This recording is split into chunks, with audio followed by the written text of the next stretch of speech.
नारद जी आगे कहते हैं कि तदा स उत्थाय विधिहुतासनं प्रज्वल्य कुण्ठे स्थितयोस्तयो पुरः श्रुतेः कराग्रह विधिं विधानतो विधाय धाता संवस्थितो अभवत्। राजन, बहुलास्व जी को कहा, इस प्रकार स्तुति करके ब्रह्मा जी उठे और कुंड में अग्नि प्रज्वलित की। अग्निदेव के मुख अग्निदेव के सम्मुख बैठे हुए दोनों प्रिया प्रियतम के वैदिक विधान से पानी ग्रहण संस्कार विधि पूर्ण की। यह सब करके ब्रह्मा जी ने खड़े होकर श्री हरि और राधिका जी से अग्नि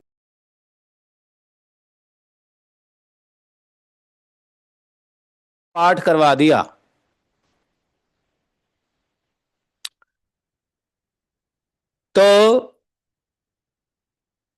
तो कैसा था कि राधा और कृष्ण एक दूसरे के सामने थे।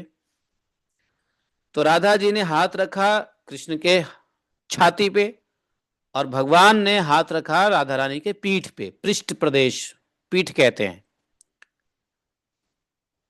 समझे?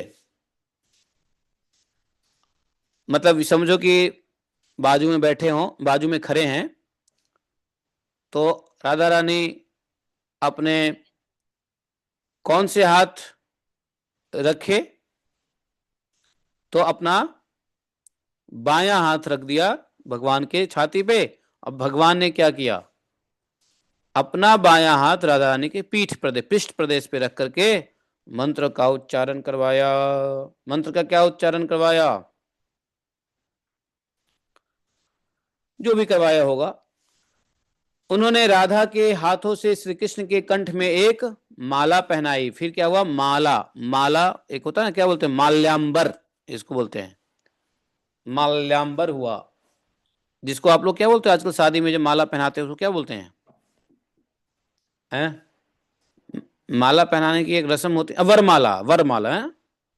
वरमाला है, वरमाला, वरमाला। तो वरमाला तो राधा रानी, ब्रह्मा जी ने क्या किया? दोनों के हाथों से एक केसर युक्त, उस माला में केसर की सुगंध, केसर युक्त माला जिस पर भ्रमर भौड़े गुंजार कर रहे थे, पहनाया एक दूसरे को। और अच्छा, राधा के हाथ से श्री कृष्ण के कंठ में, और भगवान श्री कृष्ण के हाथ से राधा रानी गले में भी माला पहनवाकर ब्रह्मा जी ने उन दोनों से अग्निदेव को प्रणाम करवाया और सुंदर सिंहासन पर दोनों दंपति को ब्रह्मा जी ने बिठाया। अच्छा, इस विवाह को कौन देख रहा है? कोई देख रहा है? नंद कैसे देख रहे हैं? नंद तो आ गए। तो वहां पे राधा रानी है, प्रिया प्रीतम है और ब्रह्मा जी हैं, बस और कोई नहीं है कि नहीं? इस विवाह के बारे में या तो राधा को पता है, रानी, या तो कृष्ण को पता है, या ब्रह्मा जी को पता है। तीसरा किसी को पता नहीं है। तीसरा पता है तो गर्ग जी को, और गर्ग जी ने इस प्रकार से लिख दिया। और इस कथा को नारद जी मिथिला नरेश बहुलाश्व को सुना रहे हैं।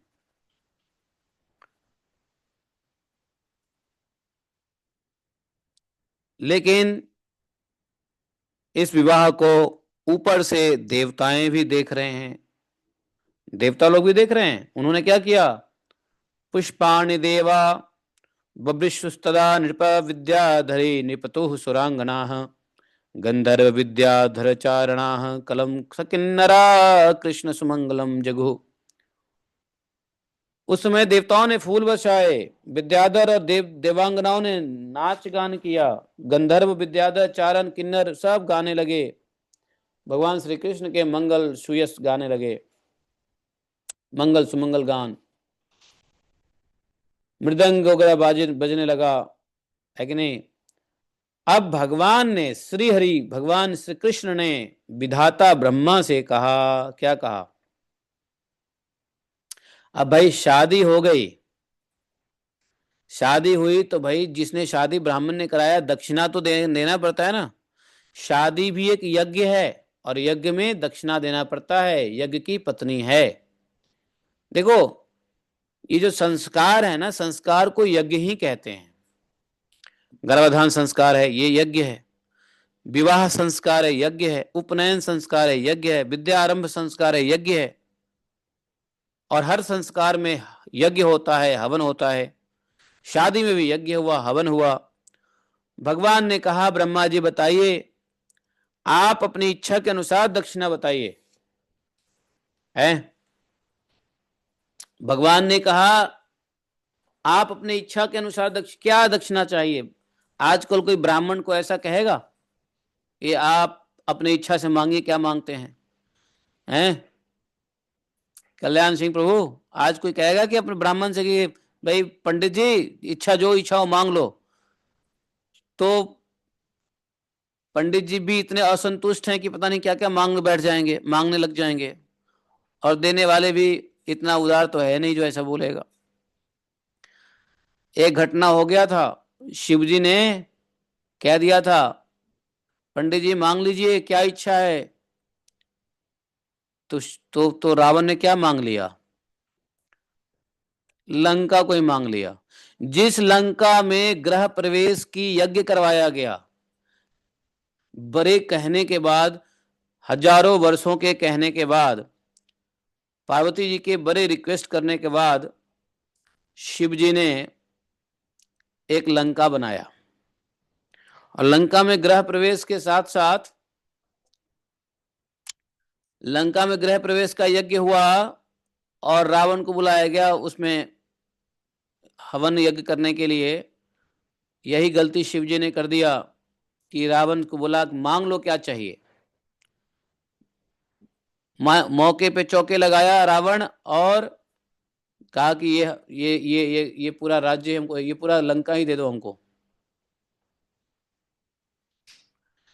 उस समय स्वर्ण की लंका थी। इसलिए ब्राह्मण को भैया अपने यथाशक्ति दे दो, बोलो मत कभी कभी कि मांगिए क्या चाहिए। है कि नहीं? जो शक्ति हो दे दो, हाथ जोड़ लो। ब्राह्मण से पूछना मत, पता चले कौन से ब्राह्मण के अंदर कौन सा रावण का गुण है और सब कुछ मांग ले तो। लेकिन यहाँ ब्रह्मा जी है ना, तो ब्रह्मा जी तो भाई क्या मांगेंगे? ब्रह्मा जी ने कहा महाराज, हे प्रभु, मुझे अगर देना चाहते हैं तो आप अपने जुगल चरणों की भक्ति दक्षिणा के रूप में प्रदान कीजिए। समझे? तथास्तु वाक्यम बदतो वधि हरे श्रीराधिकाय पदद्वयम शुभम। भगवान ने कहा तथास्तु, तथास्तु कह करके ब्रह्मा जी को दक्षिणा दिया है। तब से ब्रह्मा जी, इसलिए ब्रह्मा जी का भगवान के प्रति, राधा रानी और कृष्ण के प्रति हैं भक्ति बनी हुई रहती है। देखो ब्रह्मा जी पर्वत बन गए हैं विश्वभानु दुलारी के महल को धारण करने के लिए, जहां पे राधा रानी रहेंगी वो धारण करने के लिए ब्रह्मा जी पर्वत का रूप धारण कर लिया। जो आप श्री जी मंदिर पे जाते हो ना बरसाने में, वो ब्रह्मा पर्वत है वो। वहां ब्रह्मा जी की छोटी मूर्ति भी है, देखा है नीचे। तो शादी वादी हो गया, दक्षिणा दक्षिणा हो गया, सब अपने अपने धाम को चले गए।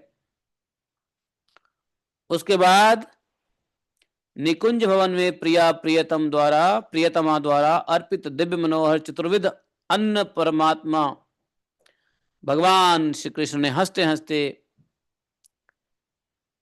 ग्रहण किया और श्री राधा ने भी भगवान श्री कृष्ण के हाथों से चतुर्विध अन्न ग्रहण करके उनकी दी हुई पान सुपारी भी खाई। अब विवाह हो गया तो दोनों प्रिया प्रीतम भोजन किए। इसके बाद श्रीहरि अपने हाथ से राधा रानी के प्रिया का हाथ पकड़कर कुंज की ओर चले। वे दोनों मधुर आलाप करते और वृंदावन यमुना वन को लताओं को देखते हुए आगे बढ़ने लगते। सुंदर लता कुंज और निकुंजों में हंसते और छिपते हुए श्री कृष्ण को सखा की ओट में देखकर पीछे से आती हुई श्री राधा ने उनके पीताम्बर का छोर पकड़ लिया। श्री श्री राधा फिर राधा रानी भगवान के हाथों से छूटकर भागी और जुगल चरणों के नुपुर की झनकार प्रकट करती हुई यमुना निकुंज में छिप गई। भगवान एक हाथ की दूरी पर रह गए। तब वो भी उठ के भागे। जैसे तमाल सुनहरी लता से मेघ चपलता से सुशोभित होता है, वैसे नीलम का महान पर्वत स्वर्णांकित कसौटी से शोभा पा रहा। उसी प्रकार रमणी श्री राधा से नंद नंदन श्री कृष्ण सुशोभित हो रहे थे। अब राधा कृष्ण की लीला प्रारंभ होता है। समझे?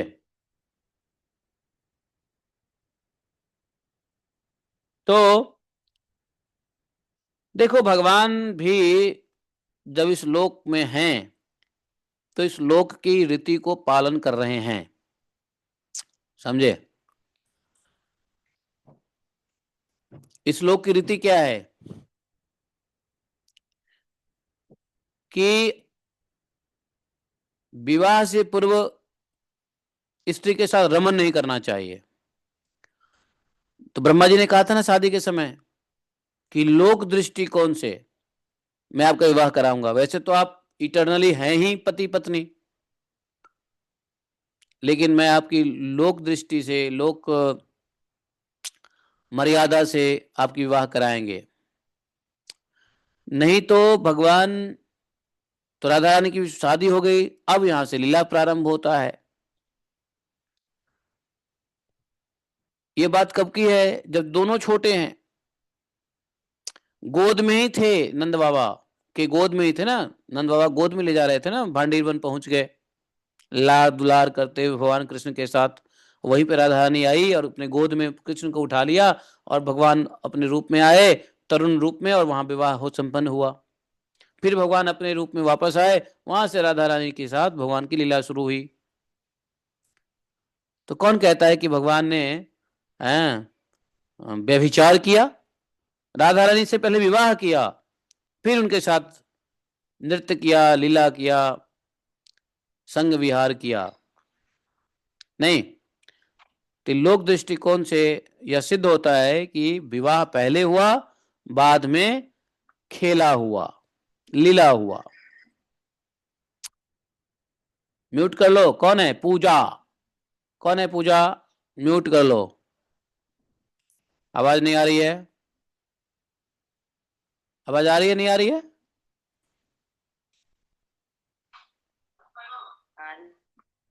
आ रही है आवाज?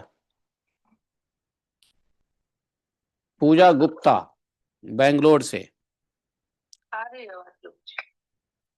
तो यहां पर देखो कि भगवान ने लोक मर्यादा का भी पालन किया ही है, बचपन में ही कर लिया,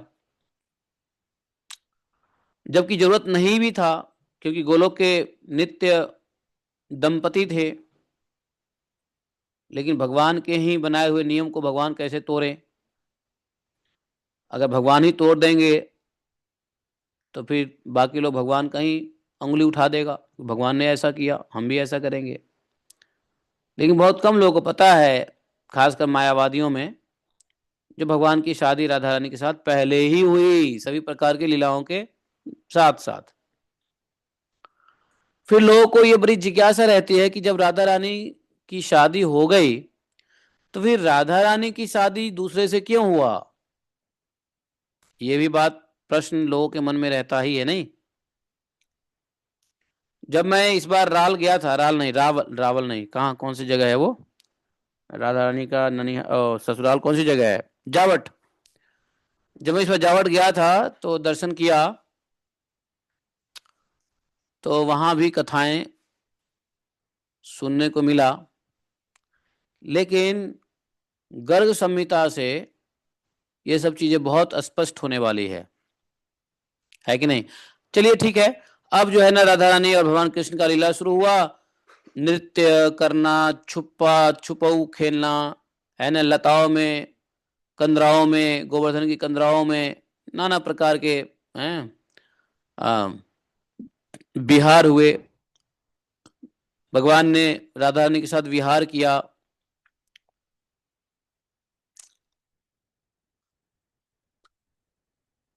जमुना जल में खिले हुए लक्षदल कमल को राधा के हाथ से छीनकर भाग चले। राधा रानी ने भी हंसते हंसते पीछा किया। पीताम्बर वंशी बेत छरी अपने पकड़ लिया और भगवान से कह रहे, भगवान बोले, भगवान ने कहा राधा रानी से, मेरी बांसुरी दे दो। राधा रानी ने उत्तर दिया, मेरा कमल लौटा दो। तो भगवान ने छीन लिया राधा रानी के हाथ से कमल, राधा रानी ने छीन लिया बांसुरी। भगवान मांग रहे बांसुरी, राधा रानी कह रहे मेरा कमल दे दो तो मैं तुम्हें बांसुरी लौटा दूं। कमल दे दिया। राधा रानी ने भी पीताम्बर वंशी बेत भगवान को लौटा दिया। इसके बाद फिर यमुना के किनारे बड़ी मनोहर लीलाएं होने लगी। नाना प्रकार की लीलाएं होने लगी, एक नहीं कई लीलाएं हुई। बांडीर वन में जाकर ब्रजगोप रत्न श्री नंद नंदन ने अपने हाथों से प्रिया का मनोहर श्रृंगार किया। उनके मुख पर पत्र रचना की और दोनों पैरों पर महावर लगाया। नेत्रों में काजल की पतली रेखाएं खींच दी और उत्तम उत्तम रत्न और फूलों से भी उनका श्रृंगार किया। उसके बाद जब श्री राधा भी श्री हरि को श्रृंगार धारण कराने के लिए शुरू हुई, उसी समय श्री कृष्ण ने अपने किशोर रूप को त्याग कर छोटे से बालक बन गए।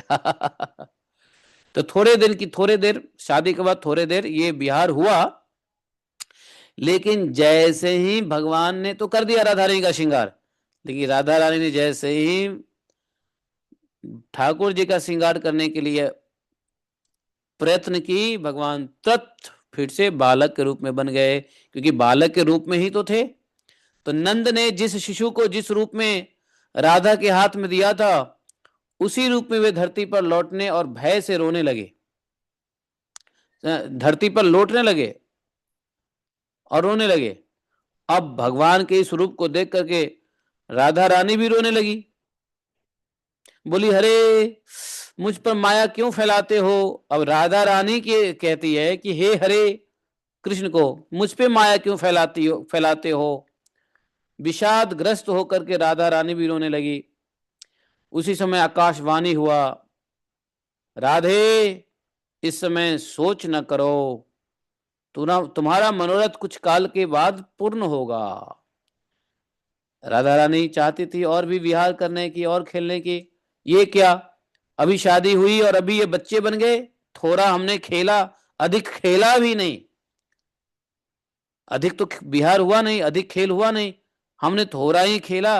अभी श्रृंगार हमारा तो कर दिया, मैं श्रृंगार करने गई, बच्चे बन गए। हाय हाय, अब मेरा मनोरथ का क्या होगा। तो आकाशवाणी ने कहा था कि राधे तुम चिंता मत करो, कुछ समय के पश्चात तुम्हारी सारी मनोरथ इच्छा पूर्ति होगी।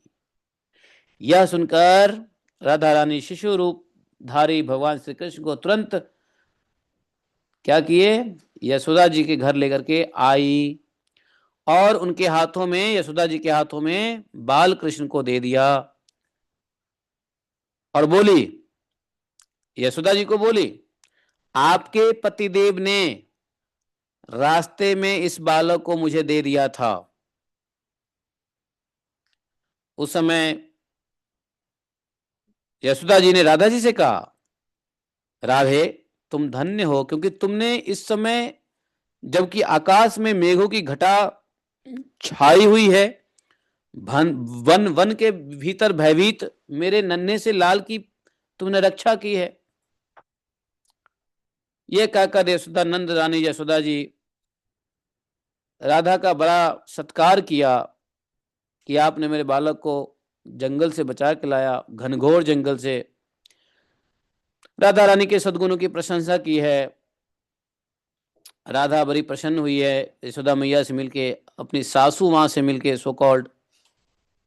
फिर राधा रानी ने आज्ञा लिया है यशोदा माता से और इस प्रकार कह रहे हैं, नारद जी, इत्थम हरे गुप्त कथा सवर्णिता राधा विवाहस्य सुमंगलावृता श्रुता च यौर्वा पठिता च पठिता पठिता च पाठिता तान पाप वृंदा न कदा स्पृशंति। नारद जी बोले, ऐसा है राजा, राजन, इस प्रकार श्री राधा के विवाह की परम मंगलमयी गुप्त कथा का वर्णन हमने किया।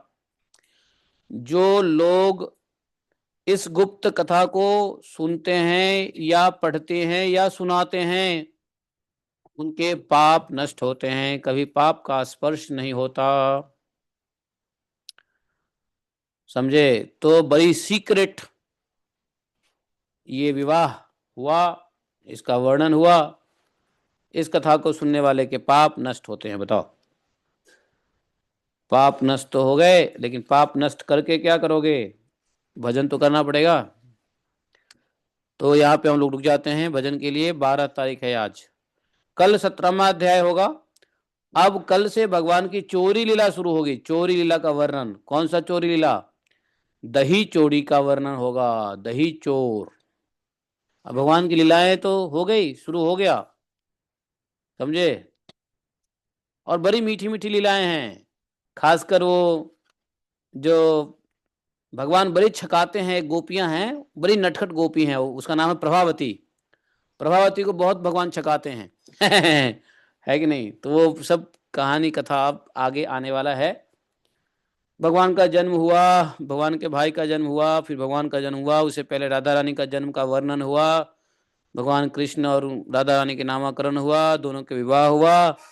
अब विवाह हुआ, अब आगे लीलाएं होती रहेंगी। ठीक है, तो हम लोग यहीं रुक जाते हैं। जयति ते अधिकम जन्मना ब्रज शयत इंदिरा शाश्वतत्रयी दीक्षतां दीक्षुतावका त्वां विचिन्वते शरदौदासै साधु जात सरसिजोदर श्रीमुषादिशा सुरतनाथ ते शुल्कदाशिका